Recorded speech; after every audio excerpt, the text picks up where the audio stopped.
ठीक आहे sir. Sir कुठे घ्या सर, घ्या घ्या लवकर घ्या.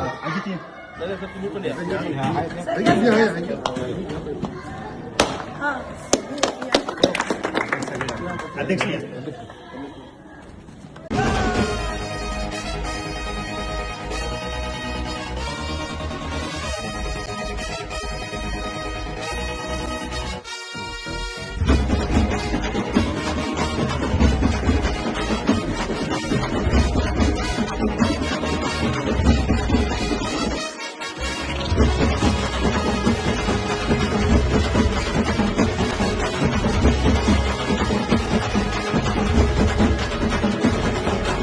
ಊರು ತೀರು ತಿಳಿಯದುಲೆ ನ್ಯಾಯೋ ಧರ್ಮೋ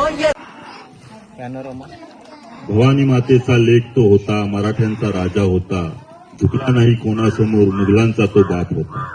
जय भवानी, जय शिवाजी.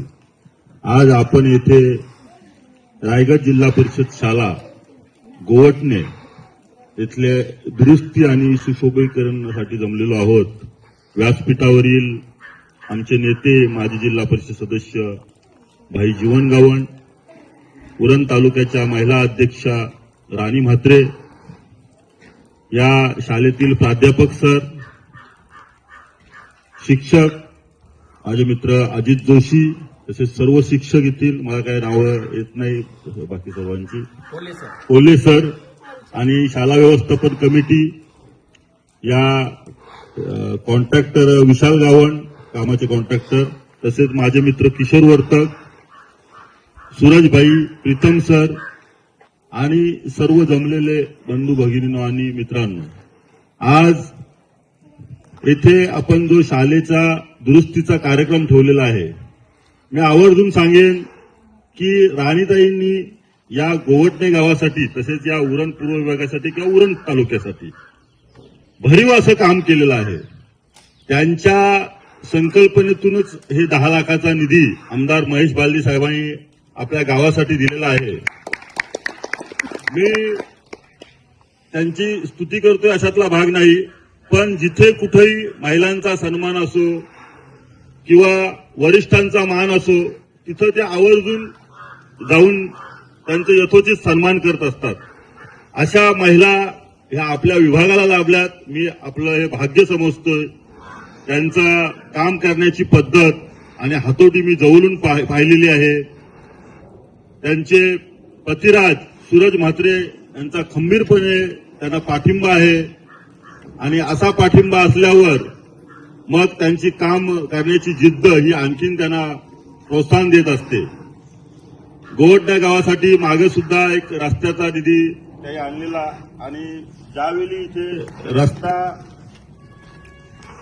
पूर्ण होण्यासाठी काही अडथळे येत होते, तेव्हा त्याही विनंती केली की जीवनभाई, मुकुंदभाई, तुम्ही तिथे जाऊन चर्चा करा.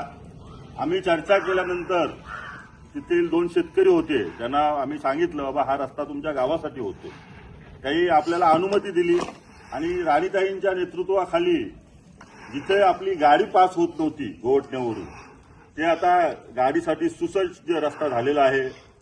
मी खरंच मनापासून त्यांचा आभार मानत आहे की गोवटण्यासाठी एवढं तरुण तडफदार व्यक्तिमत्व हे आपल्याला लाभलेलं आहे आणि असेच त्यांचं काम हे पुढील काळात पण जोमात चालू राहू दे, ह्या त्यांना शुभेच्छा देत आहे. येथील शाळेसाठी खरंच हा जो निधी आहे त्याचा चांगल्या प्रकारे वापर व्हावा, चांगलं सुसज्ज दर्जाचं काम व्हावं. येथील शाळे व्यवस्थापन कमिटी किंवा शाळेला पण आम्ही विनंती करत आहोत की काय आवश्यकता असल्यास आम्हाला पण त्याही कळवावं, आम्ही आमच्या परीने मदत करू आणि असंच काम आपण एकत्र येऊन आपल्या मोठ्या जल्लोषात आपण कामं करूया. येथील विभागाचा विकास हे आपलं एकमेव ध्येय आहे आणि ते उराशी बाळगूनच राणी म्हात्रे आपल्या महिला तालुका अध्यक्ष या काम करत असतात. मी पुन्हा एकदा सर्वांना शुभेच्छा देतो आणि थांबतो. जय हिंद, जय महाराष्ट्र.